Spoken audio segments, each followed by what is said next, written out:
Remember when there was no other option other than to go through a line at the grocery store with a cashier? Well, now there's self-checkout lines. Remember when we actually had to talk to a bank teller in order to get money out of our account? Well, now we have ATM machines. Remember when we had to drive our own cars? Okay, well, we still have to do that, but Google is quickly working on a way around it. We are seeing so many jobs being lost to this advanced technology, and there's no sign of it stopping anytime soon. The middle class is disappearing right in front of our eyes, and many say that it's not outsourcing to blame, but it's this technology takeover that we're in. If we don't do something about it soon, this technology will take over not just the middle class, but all of their jobs as well. Many people are not worried. They've seen this pattern in history before. They see a machine being invented, it being incorporated into the workplace, and then jobs being created out of that machine. However, machine is being created so fast that we are unable to keep up with it, and we are unable to therefore create jobs out of it. And not only is it being developed at a very rapid pace nowadays, but it's also being developed so advanced that there's no reason to create human jobs out of it because the machine can usually do the job itself.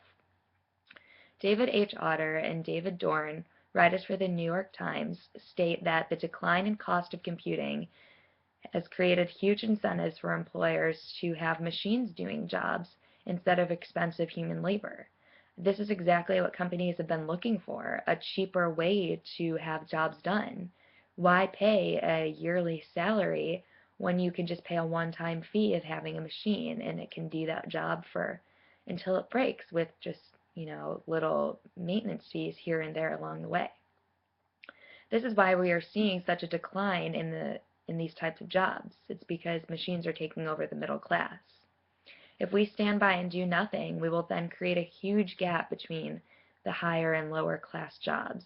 And because there are more lower class than higher class jobs, we will be just overall degrading the quality of work. Andrew McAfee, the director of the Center for Digital Business at the MIT Sloan School of Management, has been studying the shift in balance between human and technological labor for years. He says that what we are seeing now, this new advanced technology that's everywhere in America and all over the world, it's just the beginning.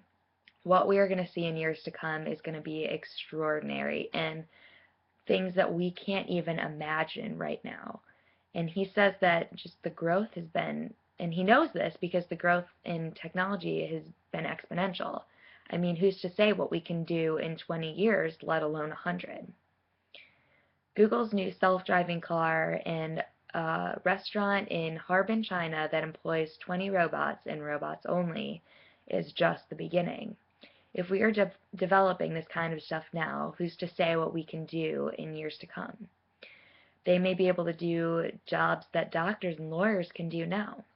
Inventors are already working on a machine that can perform surgery more accurately and in a more precise way than surgeons can now. It's incredible what we're trying to do with this new advanced technology. And it's scary to think what we can do. Art Lascano, a meter reader in California, talked to the Associated Press about why he fears his job and his whole field is endangered.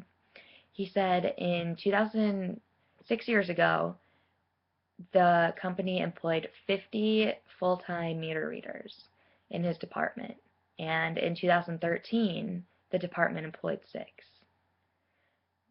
The machines are getting cheaper, more powerful, and easier to use. The solution. David Dorn suggests that we should invest more time and more money into our education. Because we are seeing the disappearance of the middle class and we are seeing more people go into lower class jobs, we should be putting more effort and money and time into our education so we can get into a higher class job. And because we're always going to need thinkers outside of the box, and we're always going to need creative people and people to create these machines and have these ideas to invent the machines. Even if machines are doing all these middle class and lower class jobs, we still need people to think of ideas to create machines. So we'll always need those type of people, and they'll always need to be humans because robots cannot think for themselves. We will people just now deciding what they want to do when they enter the workforce, and anyone below that, anyone who's just, deciding what they want to do, need to consider if their job is even safe from this technology, because it's happening and there's no stopping it, because people love it. People love to see this new technology, and they want to be lazy, and they want machines to do jobs for them, but in the long run it could really hurt the human labor industry.